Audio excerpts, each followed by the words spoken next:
This is Johnny Everhart for Missouri Outback. Johnny and I had the pleasure of filming the first annual youth trapping clinic held at Schell Osage Wildlife area in west central Missouri.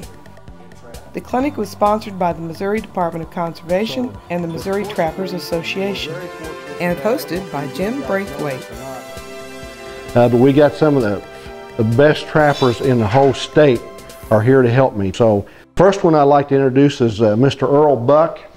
And Earl is the president of the Missouri Trappers Association. Earl, thanks for coming. Sure appreciate it. Thank you, Jim.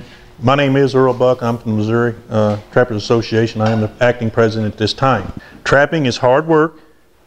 You must be dedicated, but it's got its rewards. I'm going to show you a coyote set, and you dig this hole deep enough to get this trap bedded. Now the trick is hold this trap, bring this jaw down just a little bit, and bring this pan down. Okay, now this trap, I'm going to pull this trap up out of here again. Now everybody see this? See how flat that pan sets? See how it's flat with those jaws? You want your pan level with your jaws. And make sure this trap is bedded good and tight, solid in that bedding. A coyote's nose is about that length, like this. And if you'll notice, I got that pan offset just a little bit. You want Canadian peat moss because it don't have any sticks in it. Buy it, make sure it's dry. I use a little paintbrush, get everything going. This is freeze-proof dirt. And the reason I use this dry dirt on this wax dirt on this trap, if it comes a big rain or a big snow, the water will just bead up and run right off. This trap will keep working all the time. This coyote, he'll pretty well step in that right there. You know, and I've got backing here to make him come in. Coyotes, this is how coyotes approach a set. A coyote comes in, he likes to circle, and then he likes to come out here and he likes to stop. And then he likes to come in. And what I'm trying to do is, remember I told you? Right here. I'm wanting him to put his nose right there and step right there. You can do a lot of things. See this little rock? You can put a little rock right there and get him to step over it. You can use sticks. On canines, don't get too big with your sticks.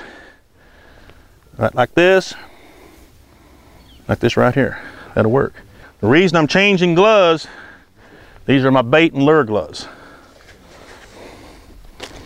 I don't want to contaminate my set, and I don't want any smell on my traps. I don't want that coyote or that predator digging.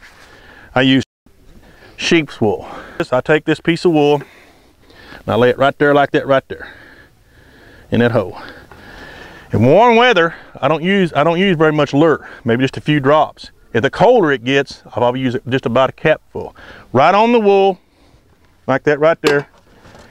What I do is I take a little bit of urine, put it on the backing, and I put just a drop or two on that wool. Then I take this wool and I shove it down in there as far as I can get it. Now, these traps are about as humane as you can get, and they're offset.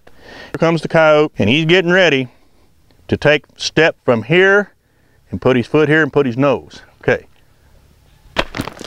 we got him. That's all there is to it. Got any questions?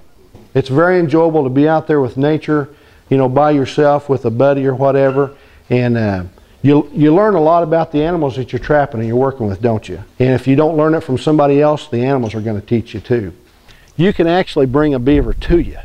You don't have to go to him. You can bring him to you. Make your own slide. You can make your own slide. I've come down here and I took my pick, my Maddox, and I made a trough or trench right here, and then I fenced it off here on both sides. And a beaver's a real territorial animal, and he'll go around and mark his territory just like a dog or something would, and he'll deposit his castor scent or smell up and down this riverbank. So if this were a castor mound, it looks something like that right there. And so what I'm going to do here is I'm just going to make one. I'm going to take about a tablespoon of this and just put it right up there in that castor mound. Okay? So he's coming up and down this riverbank, and they've got a real good sense of smell. He's going to key in on that castor. He's going to come right through here to check that out, and when he does, I'm going to get him in my trap. I'm standing on the ground, and then right here, see how deep that is? And usually what'll happen, you go along the bank like this, and then where the hole is, it'll go down like this, like a ditch, okay? And when I step in this one right here, I can feel it's real hard packed, almost like sidewalk, yeah, concrete, pavement, real hard packed. They're using it. If I step down in it and it just sink and it's real silty and muddy, then they're not using it. You're just wasting your time. So I'll take my trap. I'm just going to set it in front of the hole where he's coming through. Right there like that. And I can even set a 7-8 foot hole by putting it on a real long pole like this. Wire it to my pole like this. Take your safeties off. This one's going to hang down. It'll hang down out of the way. This one up here on top, to keep that from ever coming back and sliding back down, I always wire it. That's just a little trick right there. Wire that up and out of the way. See, this way it's going to go up, I guess. It won't make any difference which way it goes through, but you want your trigger on the bottom. And I just stick it down in the mud like this, right there, and she's ready to go. Can you see where they're coming up right there? Yeah. You see all those sticks and leaves and stuff they've got up in there? Yeah. Where they've kind of lined their nest? We have a lot of places like this at our creek.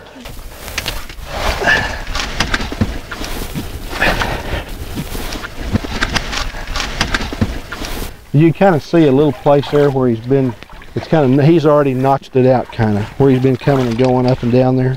And I'm just going to put it right in front of that hole.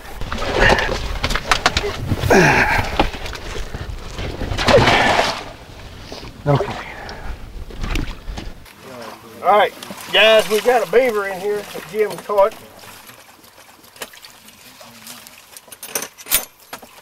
Got a pretty fair catch on him. Jim, you want to hold that? I'll untie the wire. Okay. Looks like about a 30 pounder, 35 pound maybe. And what's your weight? About 35. Robbie Page is a trapper, and Robbie runs our fur auctions. I'm Robbie Page. I've been trapping ever since I was about 14. Yesterday I came down here and set a big pocket set right here. When the water was up, there used to be a beaver den right there, but since the water wasn't high enough, I decided to just make me my own pocket set right here. You can see I ended up picking up a raccoon in it.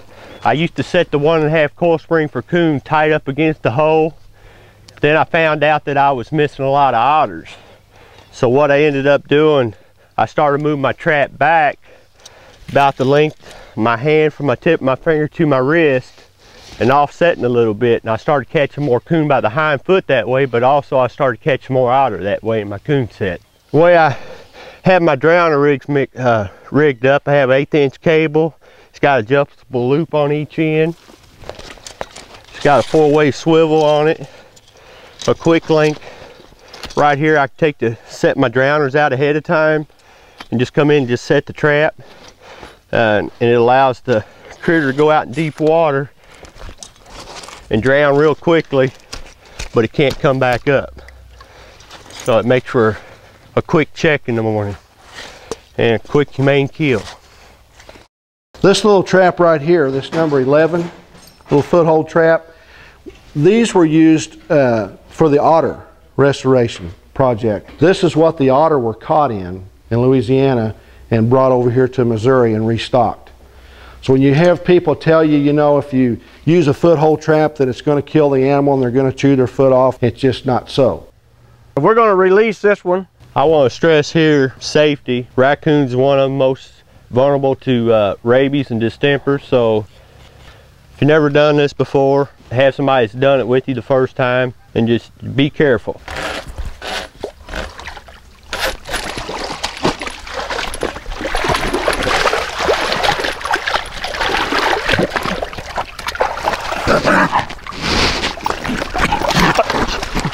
That's the way you release them. Ain't the way exactly I wanted to do it, but when he starts coming up your sleeve, you get rid of him quick. Our country was built on trapping. I mean, that's what started this great country that we live in today. And I hope after you all leave today here that you're interested enough in it, that you're going to trap, and that maybe you'll also pass it on to somebody else. And that's what it's all about.